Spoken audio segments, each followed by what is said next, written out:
Sometimes it feels like the everyday moments get lost beneath all the noise.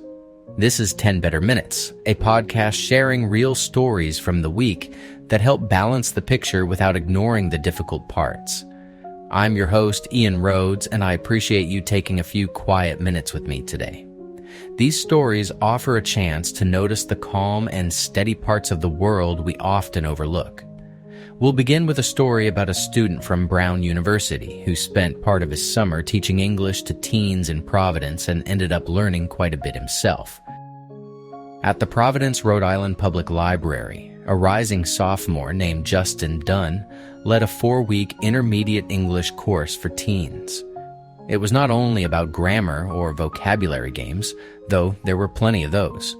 Justin also had students write journal entries and build practical language for real life. They talked about education, activities, work experience, and abilities, then used that wording to create their own resumes. Each week, the lessons pushed outward into the community. Students practiced speaking with a cashier at a nearby Maruichi market using English they had just practiced in class. They learned how to ask questions, describe what they needed, and respond with confidence when the conversation did not follow a worksheet. Even the activities around them became part of the curriculum, because learning English can feel real only when it is used in real places. Justin found the role through the Brown University Sprint iProv Fellowship, which places undergraduates in full-time summer positions with Providence nonprofits. He said teaching helped him too. Working with co-workers and community members showed him Providence and its people in a new way. By the end of the 4 weeks, the students had more than new words. They had the kind of practice that turns language into readiness and confidence into a tool they could carry into resumes, jobs, and everyday conversations. Switching to cleaner home energy can sound like a big, complicated project, especially when you are worried about costs and getting the details wrong. The encouraging part is that in places like Marblehead, Massachusetts, neighbors are turning that confusion into something you can actually take one step at a time. You know that moment when a homeowner is staring at options and feeling stuck? Then help shows up in the form of someone who will walk it through with you. In Marblehead, heat pump coach Lisa Wolf volunteers as a one-on-one guide. Through the all-volunteer Heat Smart Alliance, coaches get trained and then host multiple online sessions each year, so people are not figuring it out alone. During a walkthrough, Lisa helps homeowners sort through choices, pay attention to sizing nuances, and even talk through the practical questions that come with contractors and local tax rebates. Heat pumps, which are about 3.5 times more energy efficient than conventional alternatives, become less of an abstract promise and more of a plan with clear next steps. And while the heating upgrade conversation is happening, other volunteers are quietly improving comfort at the window. Window dressers' teams build custom inserts for older homes using pine frames wrapped in clear plastic at community builds. The price follows a sliding scale, and inserts are free for the lowest income customers. In the end, people leave with less anxiety and more options, like a pathway that fits their budget and their home. Even better, some solar cooperative members and window insert recipients get lower costs, which makes the whole transition feel more doable and a little more hopeful. Every morning on Georgia's beaches, something quiet and ancient goes back to work, and the numbers following it tell a hopeful story of care and patience. Loggerhead sea turtles have reached a new nesting record in Georgia, with more than 4,110 nests counted last week. The Georgia Department of Natural Resources describes it as a slow but steady rebound after the species was listed under the Endangered Species Act in 1978. What makes the progress feel real is how long the groundwork has been laid. Members of the Georgia Sea Turtle Cooperative, along with volunteers, researchers, and staff coordinated by the department, have been counting since 1989, then patrolling beaches each day at dawn to watch for nests as they begin. When new nests are found, they are marked and protected, so the next steps can happen with fewer interruptions.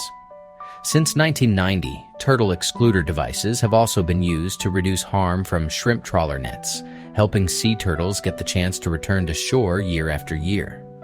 Last week's total tops the previous high of 4,071 nests in 2022, far above an earlier low point estimated at about 358 nests in 2004.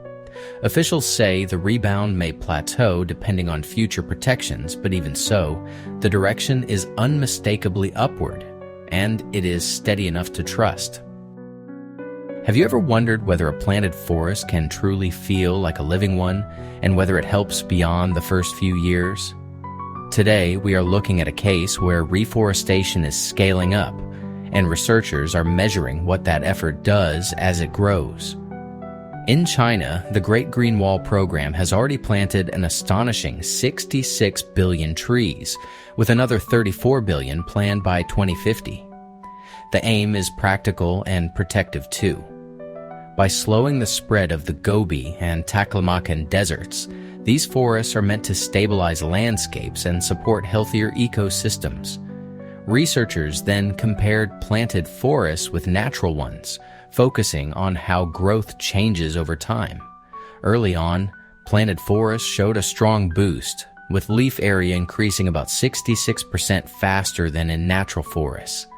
Even when the scientists compared forests of similar age, planted ones grew about 4.6% faster. But the story does not stop at early momentum. Growth rate appears to level out as the forests mature, around ages 30 to 40, and it declines after age 40. That does not make the planting effort less meaningful. It suggests reforestation can deliver real benefits, especially in the years when leaves are building quickly and the ecosystem is getting established. So the takeaway is steadier than hype.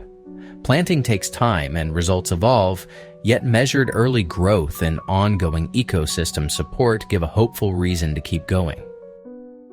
It is one thing to read about nature, and another to step right outside with curiosity leading the way. Today, we are looking at a library that turns learning into a trail you can actually walk. In Thornton, Anythink Libraries opened the Anythink Nature Library on a 15-acre campus near Ayler Open Lands, with a 33,000 square foot space built for families who want books and the outdoors to meet. On opening day, about 5,000 people arrived, ready to touch, look, and try. Inside, there were about 550 items across 65 unique collections, from bird-watching kits and wildlife cameras to microscopes, weather tools, and gardening equipment. That hands-on spirit continued outside, where visitors could explore 10 outdoor gardens, a water exploration area, and an outdoor mud zone, all connected by an accessible loop trail. What makes this feel especially thoughtful is how the community helps shape it. An advisory council included Indigenous and Native American leaders, and that presence made the whole place feel grounded in local wisdom, not just a general idea of learning outdoors. Even the simple welcome mattered. People received bookmarks, snacks, and cold drinks, and families like the Cherneys jumped right into gardens, mud, and the chance to check out outdoor gear. The joy here is quiet but powerful. A reminder that curiosity can be built into everyday places until families do not just visit nature, they practice it. As always, I have a grounded tip for your mental reset and a small way to find more steadiness in the world around you. Today's tip is about how communities have always survived through ordinary people. Not the loud heroes, not the perfect saviors, but the neighbors who show up on a Tuesday, the ones who carry extra groceries, check on someone whose name they do not even fully know, and keep going when it would be easier to look away. Here is the practical truth. When trouble arrives, community does not usually form through big speeches. It forms through repeated, unglamorous choices. A ride offered, a meal left on a doorstep, a child coached through a hard moment, someone listening long enough for a shaky story to settle into something calmer. So if you are feeling small, let that be your starting point, not your verdict. Ask yourself one simple question. What is one ordinary action I can do today that makes life a little safer, lighter, or more connected for someone else? Then do it, and do it in a way that respects their dignity. You are not imagining things. Ordinary people have always been the foundation. You just get to be part of it. Well, we have reached the end of today's episode, and I just want to say thanks for spending a few minutes with me.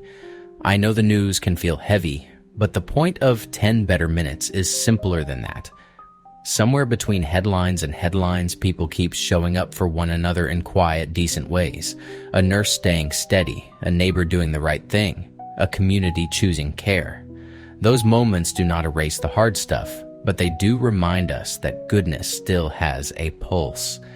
This is Ian Rhodes with 10 Better Minutes. Take care, and I will see you tomorrow.